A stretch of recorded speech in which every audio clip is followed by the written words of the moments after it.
بسم الله الرحمن الرحيم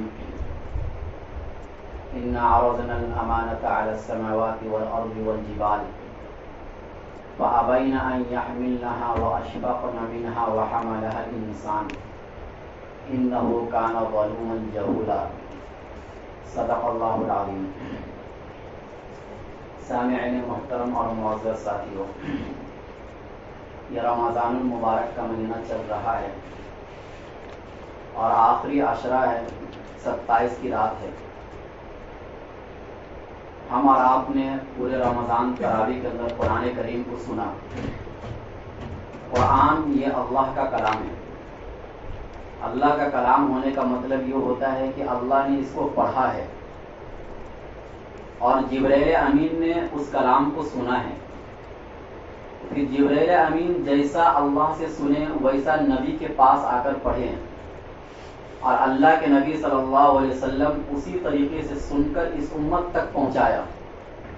پھر اس امت کے صحابہ، تابعین، تبع تابعین، اسی طریقے سے یہ قرآن چلتا ہوا آ رہا ہے.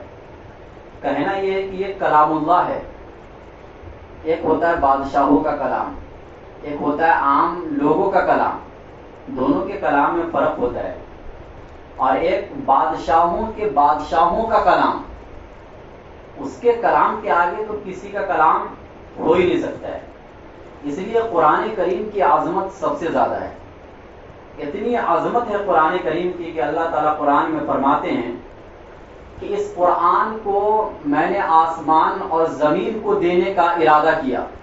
اس امانت کو، اس قرآن کے احکام کو ہم نے پیش کیا آسمان اور زمین پر، تو آسمان اور زمین نے لینے سے انکار کر دیا. آسمان اور زمین نے یہ کہا کہ ہم اس کے بوجھ کو برداشت نہیں کر پائیں گے.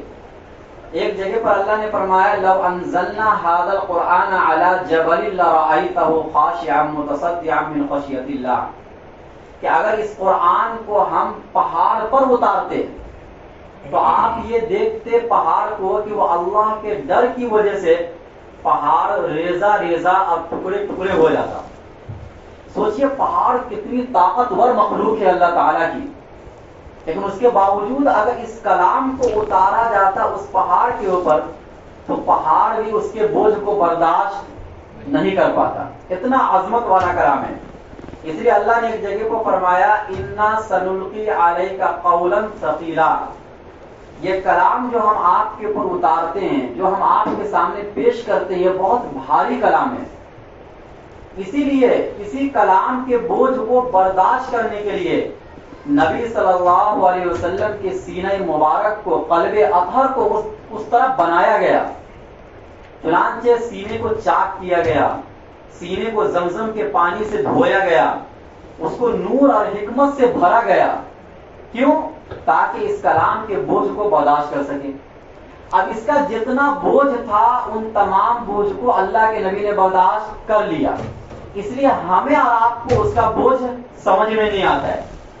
ورنہ اللہ کے نبی صلی اللہ علیہ وسلم پر جب یہی قرآن اترتا تھا تو حضرت عائشہ صدیقہ رضی اللہ تعالیٰ عنہ فرماتی ہے کہ سخت ٹھنڈی کے موسم میں اللہ کے نبی صلی اللہ علیہ وسلم کی پیشانی مبارک پسینے سے شرابور ہو جایا کرتی تھی سخت ٹھنڈی کے موسم میں. ایک حدیث میں ہے، صحیح مسلم کی حدیث ہے، کہ ایک مرتبہ مقام جعرانہ کے موقع پر ایک آدمی سوال کیا عمرہ کے بارے میں. اتنے میں اللہ کے نبی صلی اللہ علیہ وسلم پر وحی آنے لگی تو اللہ کے نبی صلی اللہ علیہ وسلم پر ایک چادر اڑا دیا گیا. حضرت عمر فاروق نے سب سے کہہ دیا کہ بھائی اللہ کے نبی پر وحی اتر رہی ہے، ابھی کوئی مسئلہ مت پوچھو. جب ایک شخص نے اٹھا کر دیکھا اس چادر کو تو اللہ کے نبی صلی اللہ علیہ وسلم کے چہرے کا رنگ بالکل بدل گیا تھا اور کھراٹے لے رہے تھے. ایسا بوجھ اللہ کے نبی صلی اللہ علیہ وسلم کو قرآن کے اترنے کا ہوتا تھا. ایک مرتبہ تو حضرت زید بن ثابت رضی اللہ تعالیٰ عنہ فرماتے ہیں کہ میں اللہ کے نبی کے بغل میں بیٹھا ہوا تھا. تو عام طور سے جب آدمی مل کر بیٹھتا ہے تو ایک آدمی کا ران دوسرے آدمی کا ران پر چلا جاتا ہے. تو حضرت زید بن ثابت رضی اللہ تعالیٰ عنہ کے ران پر نبی اکرم صلی اللہ علیہ وسلم کا ران مبارک تھا. اسی حالت میں وہی اترنے لگی. حضرت زید بن ثابت فرماتے کہ فما وجدت ثقل شیء اثقل من فخذ رسول اللہ صلی اللہ علیہ وسلم، کہ میں نے رسول اللہ صلی اللہ علیہ وسلم کے ران سے زیادہ وزنی اور بھاری چیز کسی چیز کو نہیں دیکھا. اتنا وزن قرآن کریم کے اترنے کا. جب یہ اتنا عظمت والا کلام ہے تو اس کے کچھ نہ کچھ تقاضے ہوں گے. چنانچہ پہلا تقاضا ایمان بالقرآن، قرآن پر ایمان لاؤ، قرآن کو مانو، اس کلام کو صحیح سمجھو، اس کا ایک ایک حرف، ایک ایک نقطہ، اس پر ایمان لانا ضروری ہے. اس میں ذرہ برابر بھی شک کرنے والا یا کمی زیادتی کا خیال کرنے والا کافر تسلیم کیا جائے گا. اس کا دوسرا تقاضا یہ ہے قرآن کریم کا کہ قرآن کریم کی تعلیم کو پھیلاؤ. ہر گھر کے اندر کوئی بچہ ایسا نہیں ہونا چاہیے جس کو قرآن پڑھنا نہ آتا ہو. اسی بنیاد پر اللہ کے نبی صلی اللہ علیہ وسلم نے فرمایا کہ خیرکم من تعلم القرآن وعلمہ، کہ تم میں سب سے بہتر شخص وہ ہے جو قرآن کو سیکھتا ہے اور اسے سکھاتا ہے. دیکھو سرور کائنات صلی اللہ علیہ وسلم بہتر کس کو قرار دے رہے ہیں؟ قرآن سیکھنے اور سکھانے والے کو. اور ہم لوگ بہتر کس کو قرار دیتے ہیں؟ اسکول اور کالج پڑھنے والے کو. یہ مقابلہ ہے نبی کے کلام سے جس کا عذاب ہم اور آپ اس جہاں کے اندر بھگت رہے ہیں. اس لیے ہمیں اور آپ کو بیان سننے سے زیادہ ایک حدیث بھی اگر میں بول کے بیٹھ جاؤں تو عمل کرنے کے لیے کافی ہے. کہ اللہ کے نبی نے کہا کہ سب سے بہترین شخص کون ہے؟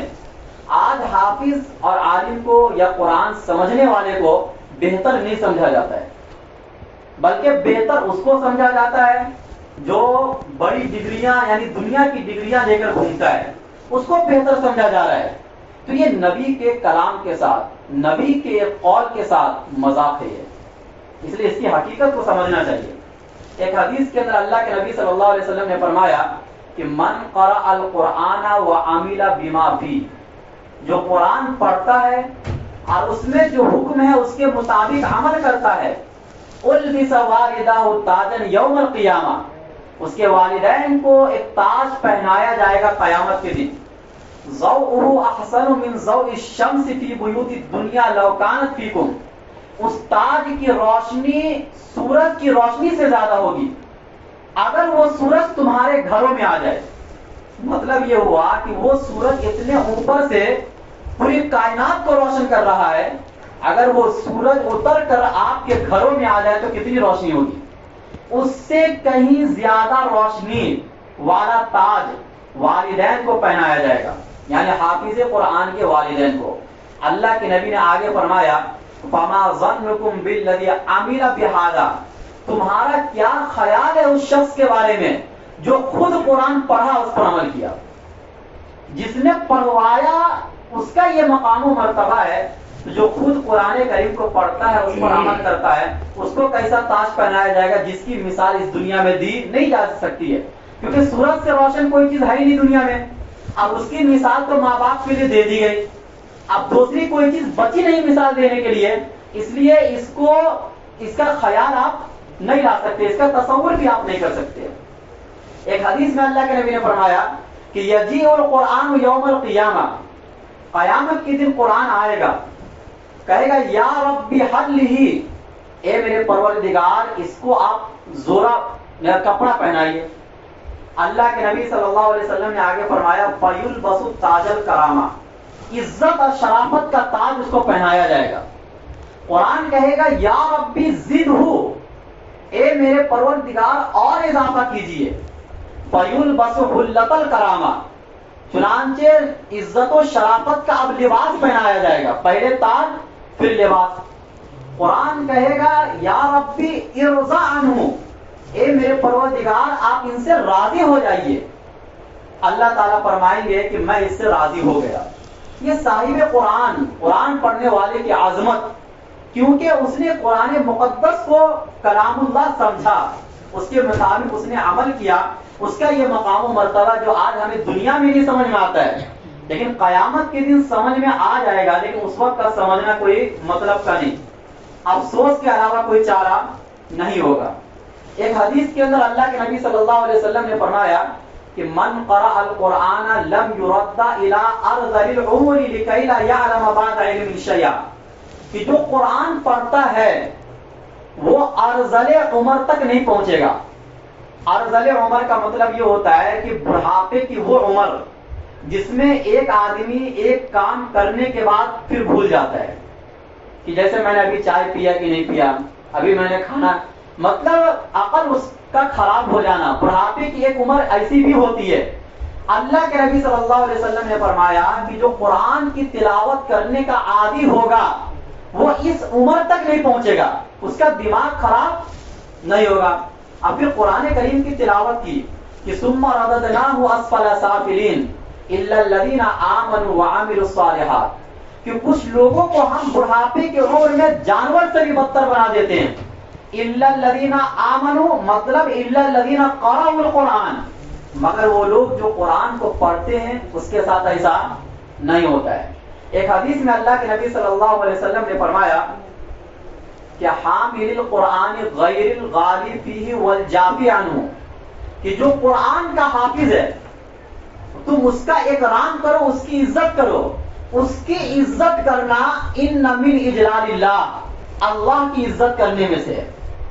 یعنی ایک حافظ قرآن کی عزت کرنا، اللہ کے نبی فرما رہے ہیں کہ حقیقت میں تم اللہ کا اکرام کر رہے ہو، اللہ کی عزت کر رہے ہو، کیونکہ کلام مقدس کی عظمت ہے آپ کے دلوں میں، تبھی تو حافظ قرآن کی عزت کر رہے ہو، ورنہ نہیں عزت کرتے. ایک حدیث کے اندر اللہ کے نبی صلی اللہ علیہ وسلم نے فرمایا کہ لا حسد الا فی اثنین، کوئی حسد نہیں ہے، کوئی رشک نہیں ہے مگر دو لوگوں میں. یعنی قابل رشک دو آدمی ہیں. رجل آتاہ اللہ القرآن فہو یقوم به آناء اللیل و آناء النہار، ایک وہ آدمی جس کو اللہ تعالیٰ نے قرآن کی دولت سے نوازا اور وہ رات دن قرآن کریم کی تلاوت کرتا ہے، یہ آدمی قابل رشک ہے. دوسرا وہ آدمی جس کو اللہ نے مال دیا اور رات دن اس مال میں سے خرچ کرتا ہے، یہ آدمی بھی قابل رشک ہے. بہرحال عظمت قرآن کا دوسرا تقاضا تعلیم ہے، تیسرا تقاضا ہے احترام. قرآن کریم کی عزت کرو، اپنے بیٹھنے کی جگہ پر اس کو نہ رکھو، اس کو کسی اونچی جگہ پر رکھو، اس سے محبت کرو، اسی طریقے سے اس کے صاف صفائی کا خیال رکھو. یہ قرآن کریم کا احترام ہے. اور دوسرا تقاضا قرآن کریم کا محبت قرآن ہے، یعنی قرآن کریم سے محبت کرو. قرآن کریم سے محبت کرنے کا فائدہ کیا ہوگا؟ ایک صحابی تھے جو نماز پڑھاتے تھے، تو ہر سورت کے آخر میں وہ قل هو اللہ احد ضرور پڑھتے تھے. جیسے سورہ فاتحہ پڑھے، سورہ فاتحہ پڑھنے کے بعد الحمد للہ پڑھے، اس کے بعد قل هو اللہ احد ضرور پڑھتے تھے. ہر سورت کے آخر میں قل هو اللہ احد پڑھتے تھے. نبی تک یہ مسئلہ پہنچا. اللہ کے نبی نے کہا کہ تم ایسا کیوں کرتی ہو؟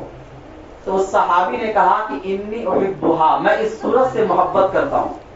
اللہ کے نبی صلی اللہ علیہ وسلم نے فرمایا حبک ایہا ادخلک الجنہ، تمہارا قرآن سے محبت کرنا تم کو جنت میں داخل کر دے گا. یہ قرآن سے محبت.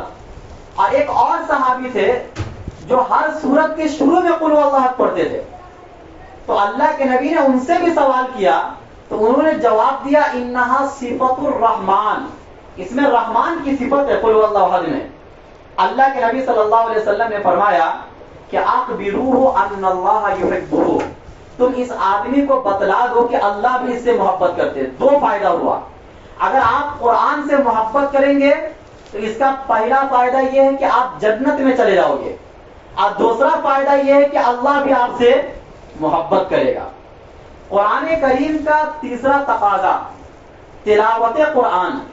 جس کو اللہ نے قرآن کی دولت سے نوازا تو صرف ایسا نہیں کہ چند دنوں میں وہ تلاوت کرے، یا جس کو پڑھنا آتا قرآن کریم وہ ایسا نہیں کہ صرف چند یعنی رمضان میں صرف تلاوت کرے اور باقی مہینوں میں تلاوت نہ کرے.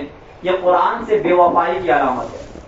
چنانچہ قرآن میں حکم ہے وَاتْلُ مَا أُوحِيَ إِلَيْكَ مِنْ کِتَابِ رَبِّكَ، کہ آپ تلاوت کیجئے اس کتاب کی جو میں نے آپ کی طرف اتارا ہے. خود نبی کے مقاصد میں سے، نبی کے بھیجے جانے کے مقاصد میں سے ایک مقصد بیان کیا گیا کہ یتلو علیہم آیاتی، کہ اللہ کے نبی لوگوں کے سامنے قرآن کی آیتوں کو پڑھ کر سناتے ہیں. یہ نبی کے آنے کا مقصد تھا.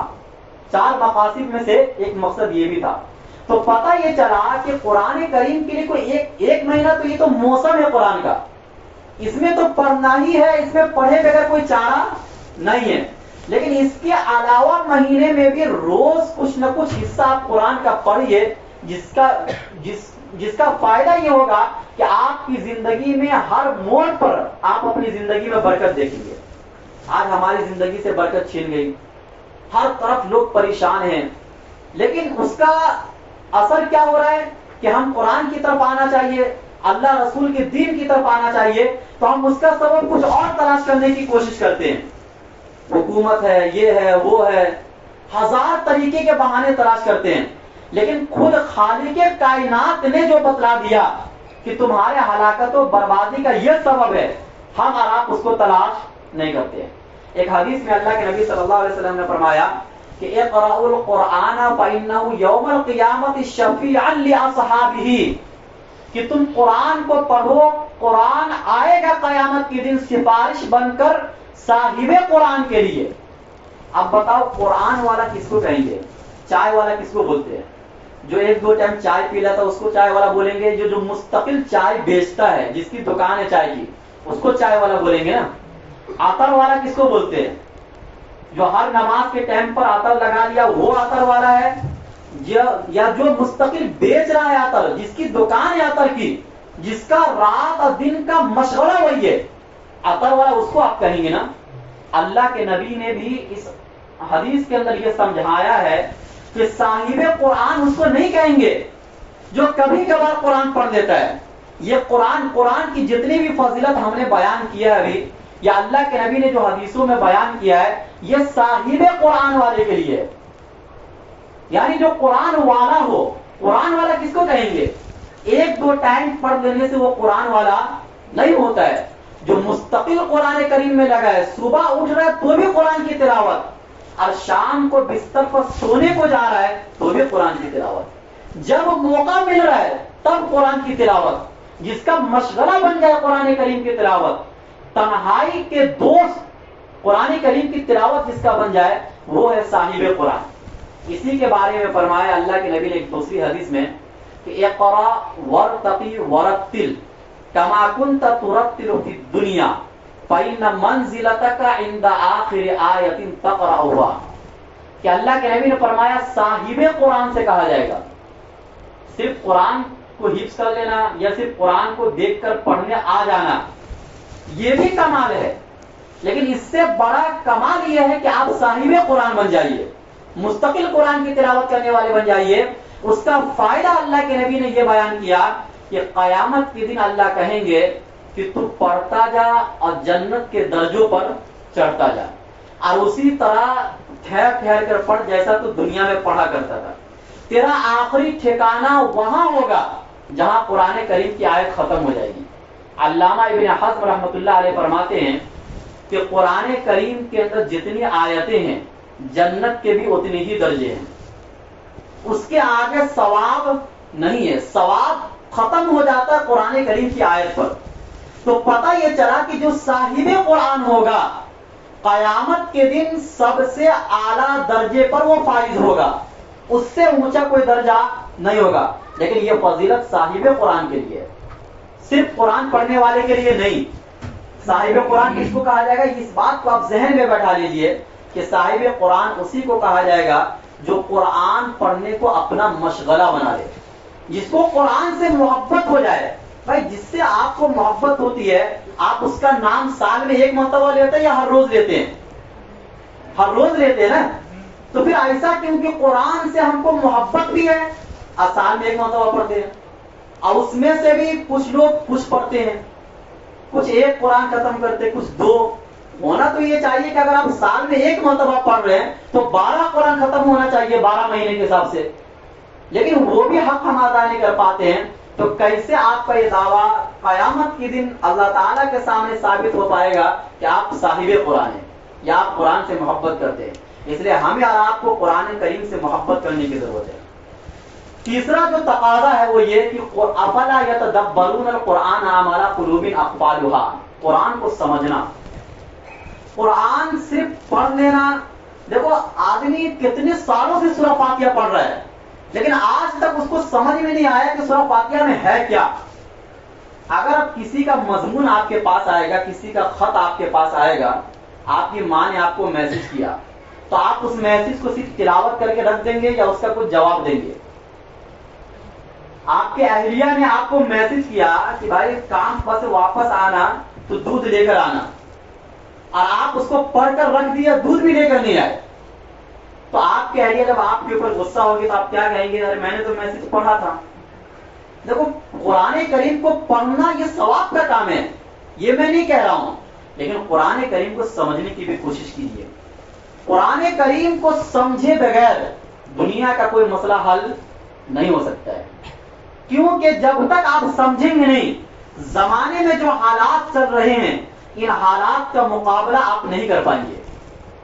تو اس کے لیے ہمیں اور آپ کو کوشش یہ کرنا چاہیے کہ قرآن پڑھے بھی سمجھے بھی، کم سے کم وہ 10 سورتیں یا 20 سورتیں جس کو ہم نماز میں پڑھتے وہ تو سمجھنے کی کوشش کریں.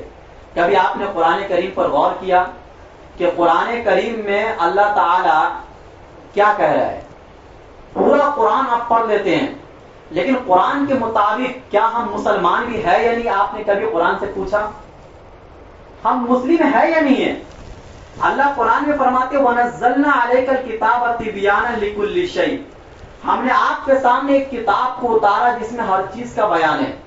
آپ کے اٹھنے بیٹھنے کا بیان ہے، آپ کے لباس کا بیان ہے، آپ کے کھانے پینے کا بیان ہے، آپ کے معاشرت، آپ کے اخلاق کا بیان ہے، آپ کے ماں باپ کے حقوق اور ماں باپ کے اوپر جو حقوق بنتے اس کا بیان ہے.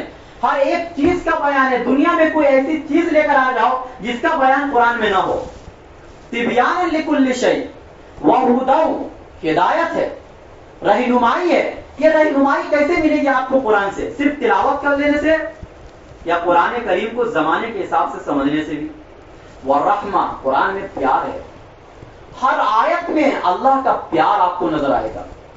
یہ اللہ کی معرفت، اللہ کی محبت تو اس وقت آپ کے دل میں مکمل طور سے آئے گی جب آپ قرآن کو سمجھنے کی بھی کوشش کریں گے. ایک پیار ہے. اللہ نے اگر کہیں عذاب کا ذکر کیا ہے، جہنم کا ذکر کیا ہے، تو اس میں بھی اللہ کا پیار ہے. یہ ایسا ہی ہے جیسے کہ کوئی ماں اپنے بیٹے سے کہہ دے کہ اگر تو فلاں کام کرے گا تو تیرے کو میں ماروں گی. تو اس کا یہ کہنا کوئی دشمنی کی بنیاد پر نہیں ہے، بلکہ اس لیے ہے کہ یہ کام نہ کرے، ایک تنبیہ کے طور پر ہے. لیکن اس میں بھی پیار ہے ماں کا، تاکہ میرا بچہ یہ کام نہ کرے. اللہ تعالیٰ نے کہیں پر عذاب کو اگر بیان کیا تو بھی پیار کے لیے بیان کیا ہے، تاکہ میرا بندہ یہ کام کر کے جہنم میں نہ جائے. وَبُشْرَىٰ لِلْمُسْلِمِينَ، قرآن بشارت ہے ان لوگوں کے لیے جو اپنی باغ ڈور اللہ کے ہاتھ میں دے دیتے ہیں.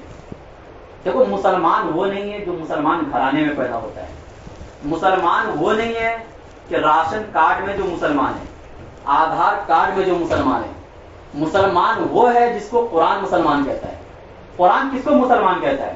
کبھی آپ نے اس کے اوپر غور کیا؟ صرف اسی کے اوپر آج غور کر دیتے ہیں چند منٹوں میں کہ اللہ نے یہ کہا اگر مسلمان اس کو کہا جائے گا جو صرف مسلمان گھرانے میں پیدا ہوتا ہے، تو حضرت ابراہیم علیہ الصلوۃ والسلام کعبۃ اللہ کی تعمیر سے فارغ ہونے کے بعد یہ دعا کیوں مانگ رہے ہیں کہ ربنا وجعلنا مسلمین، اے ہمارے پروردگار تو ہمیں مسلمان بنا؟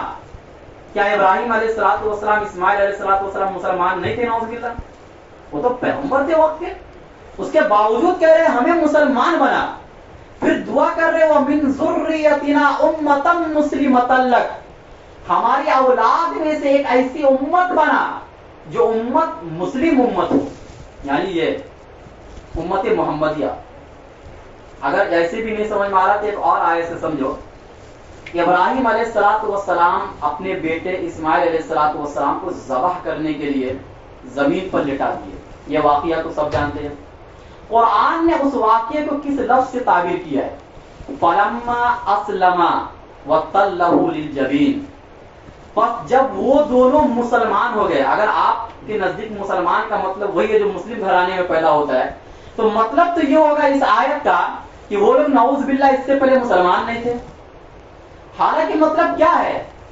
مطلب ابراہیم علیہ السلام اللہ کے حکم کے سامنے اس طریقے سے جھک گئے کہ اپنے بیٹے کو ذبح کرنے پر تیار ہو گئے. اور اسماعیل علیہ السلام اللہ کے حکم کے سامنے اس طریقے سے جھک گئے کہ خود ذبح ہونے کے لیے تیار ہو گئے. قرآن اس کو مسلمان کہتا ہے. آپ سرنڈر ہو جائے اللہ کے حکم کے سامنے, آپ جھک جائیے اللہ کے حکم کے سامنے. قُلْ إِنَّ صَلَاتِي وَنُسُكِي وَمَحْيَايَ وَمَمَاتِي لِلَّهِ رَبِّ الْعَالَمِينَ. آپ یہ کہیے کہ میری نماز, میری عبادت, میرا مرنا, میرا جینا سب اللہ کے لیے. یہ کب ہوگا؟ جب آدمی صرف رمضان میں نماز پڑھے گا, باقی مہینوں میں نماز نہیں پڑھے گا, اس کی نماز اللہ کے لیے ہوگی. کیسے سمجھ میں آئے گا بھائی؟ کیا ہم قرآن ہمیں مسلمان تسلیم کر رہا ہے؟ نہیں کر رہا ہے. لا شریک لہ وبذالک امرت وانا اول المسلمین.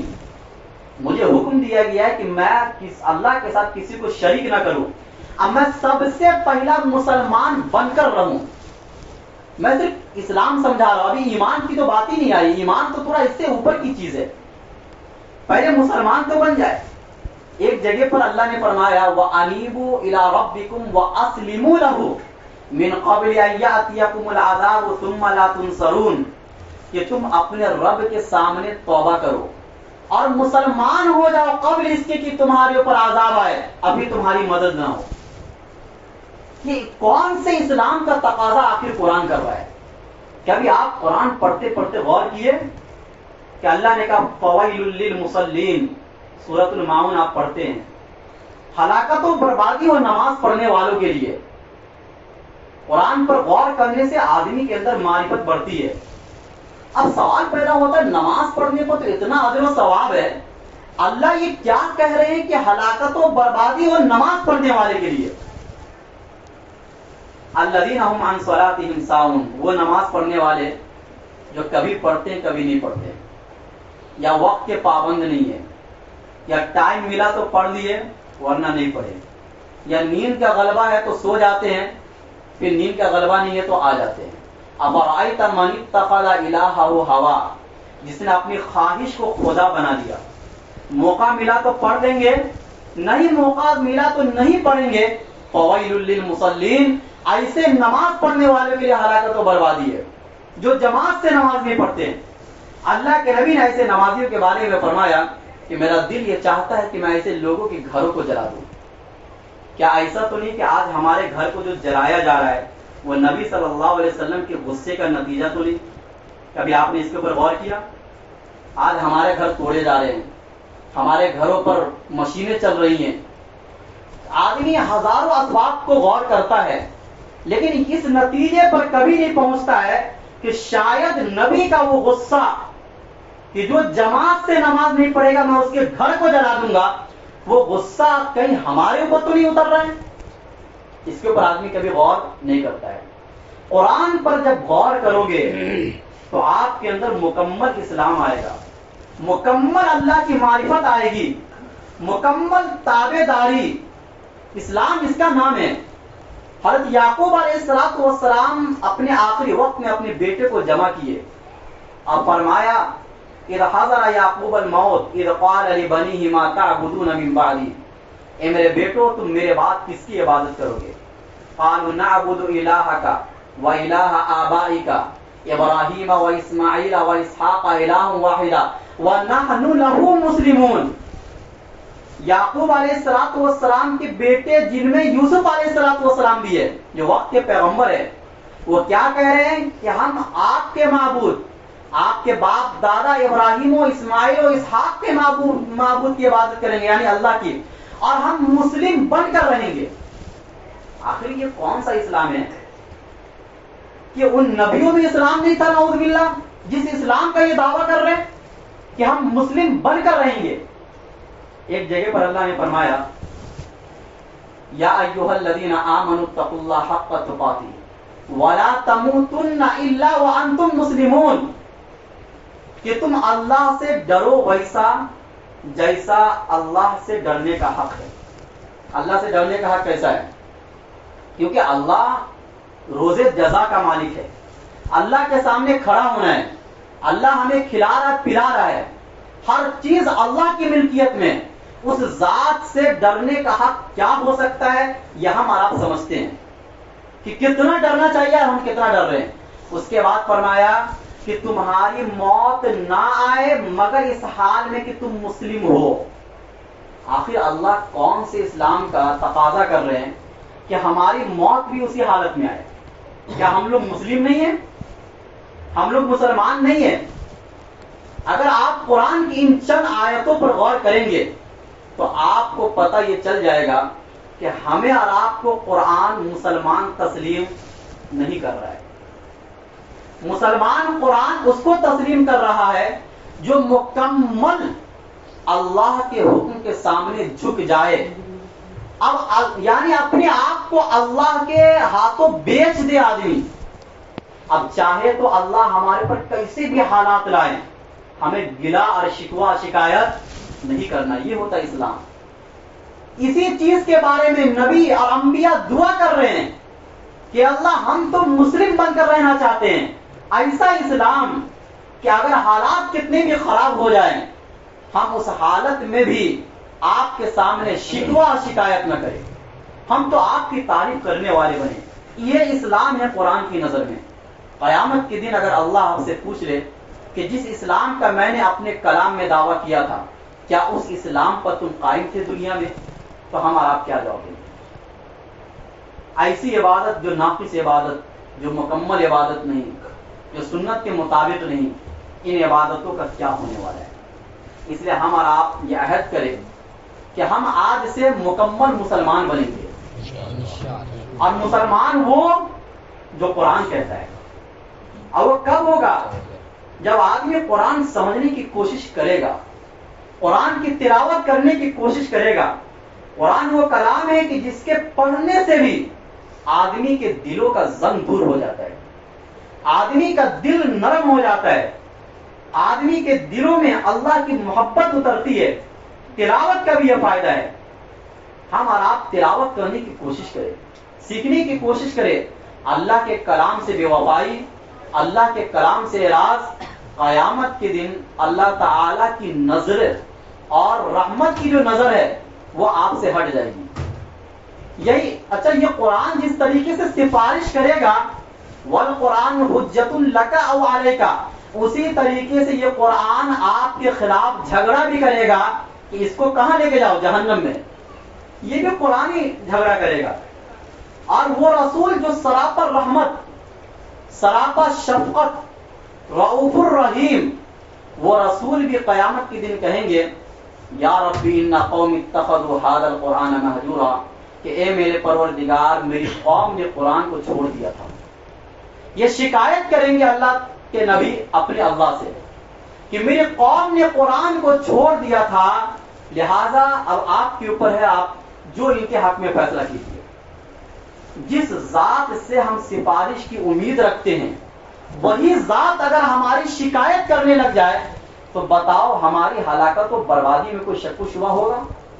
اور جس شکایت کو خود رب کائنات اپنی کلام میں نقل کرے.